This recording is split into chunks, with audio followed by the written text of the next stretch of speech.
It's no secret that the MCU has become creatively bankrupt, and Kevin Feige is desperately looking for something new. So one night he got thoroughly plastered while watching Sinners, because that's the only way to view that DI train wreck without suffering permanent brain damage. He figured Marvel should make a black vampire movie of their own. And that's how we got Blade. Because black vampire movies are such a good idea. Not only is this lazily capitalizing on the success of another film, it's also further proof of the agenda. Marvel is slowly retiring their straight white male characters. Tony Stark died. Steve Rogers is writing his memoirs as Joe Biden, I guess. And the once uber masculine Thor has become the butt of every joke and an insert for the soy boys of Hollywood. I mean, when's the last time you remember him having a beer? They've slowly been replaced by inferior female versions and DEI hires, and Blade is no different. He's a half vampire or dhampir from the comics who's made it his mission to eradicate vampires entirely, and that's pretty much the plot the film follows. Deacon Frost is an ambitious upstart who intends to transform himself into the powerful blood god of vampire legend, a transformation he needs Blade's blood for. Blade tries to put an end to the vampires while simultaneously avoiding capture and maintaining the safety of, I don't remember her name, female black protagonist, I guess. It's obvious Marvel picked Blade for a film adaptation purely because he's black, because no one's ever heard of him before. And I know the Disney shills are going to say that that was the case with the Guardians of the Galaxy as well, a relatively obscure team even amongst comic book fans. But there's one key difference. Their leader is a straight white male. Instead of making a film about this DEI hunter, Marvel could have adapted one of their Caucasian characters from vampire lore, like Morbius. This guy's superior to Blade in every way. Better name, better character design, better backstory, better powers, and most importantly, he's literally white. I mean, why would you settle for this? Some motherfuckers are always trying to ice skate uphill. When you can have this. It's Morbin time. Also, some motherfuckers are always trying to ice skate uphill. What does that even mean? Is it some sort of jive talkie bonics lingo these people are always speaking in? Way to alienate 70% of your audience. I bet Morbius would have spoken in a more refined manner. It's Morbin time. But since white men as main characters is pretty much considered an act of treason these days, Blade is what we got. And they really doubled down on his ethnicity by casting the darkest actor they could find. I mean, damn, I don't know where the suit ends and he begins. Darkness, everybody! There were several moments I genuinely wondered, why is the night sky attacking those vampires? Just go inside, boys, that should keep you safe. The movie wastes no time in bashing white men and makes more of an enemy out of them than the vampires.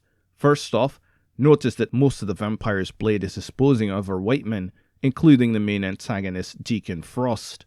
His last name is associated with cold, which is associated with winter, which is associated with white. So he must be the bad guy. It's also been established that the vampires have been around for a while, which means the Black Blade of diversity is easily killing off fighters who have lived and fought for much longer than he has. Because the only way Hollywood can make a colored person of color look competent is by presenting the white people around them as idiots. This is also shown when Whistler, a straight white man, serves as Blade aide-de-camp, the Alfred to his Batman, if you will. Yeah, because a white man working for a black one sounds so realistic. The idea of vampires is even more believable than that. There's also some heavy cultural appropriation going on here, but it's largely ignored because it's committed by the black African Americans. First off, Darkman 2 Electric Bladaloo wields a katana, or ninjutsu to be more precise, as his main weapon of choice, because it's cool to take a Japanese weapon of great significance and go cosplaying. Strong black female character has straightened hair, something no one complains about, but Kylie Jenner posts one photo with cornrows, and the pink-haired Landwells and soy boys have an absolute social justice meltdown. I mean, It's not like black women have been coerced for years to abandon their natural hairstyle with straightening products for what the predominantly white corporate America considers acceptable. It's a fact that natural black hair just looks unappealing. If you don't like the rules of the white corporate world, just go start your own. Nobody's forcing you to work in it. Like the genius Kanye said, That sounds like a choice. "You're one of the good ones, Kanye." This is why in the movie Darkman 3, Sling Blade is rocking this full-on natural map of the Tri-Wizard Maze, I guess. Damn man, I would have at least settled for some jerry curls. The movie does have some positive points, however. The action scenes are slick and suspenseful, no matter how unbelievable that a black man could defeat entire regiments of armed white opponents. Now, where have I seen that before? There's also the music.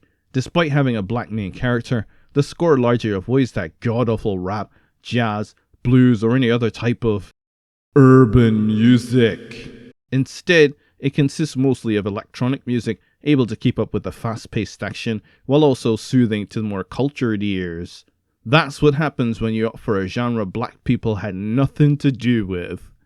Anyway, strong black female is kidnapped by the vampires to serve as bait for Blade to get the third act going, but before that she uses black girl magic to develop a powerful weapon that makes vampires explode, because even though Whistler has been at this for years, Sister Black Power outdoes him after a few mere days.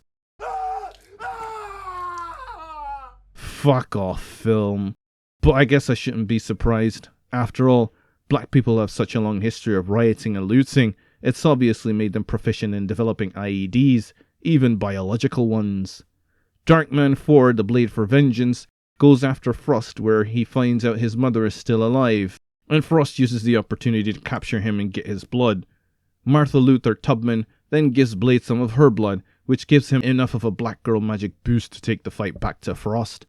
At this point, Frost has already transformed himself into the immensely powerful blood god, so that means the movie's going to end with Blade as a smear on the temple floor, because there's no way he can take out Frost now, right? Actually, it'll be super easy, barely an inconvenience. Blade hits Frost with the black girl magic serum, and the big bad white man goes boom boom. Because even when a white man elevates himself to literal god level, there's a black man waiting around the corner to cut him down. This is what happens when studios aren't called on their nonsense and reined in, an absolute slop of a power fantasy that yet again stomps on white audiences while pandering to the whims of modern audiences, which consist of uncouth SJWs, pink-haired land whales, and soy boys.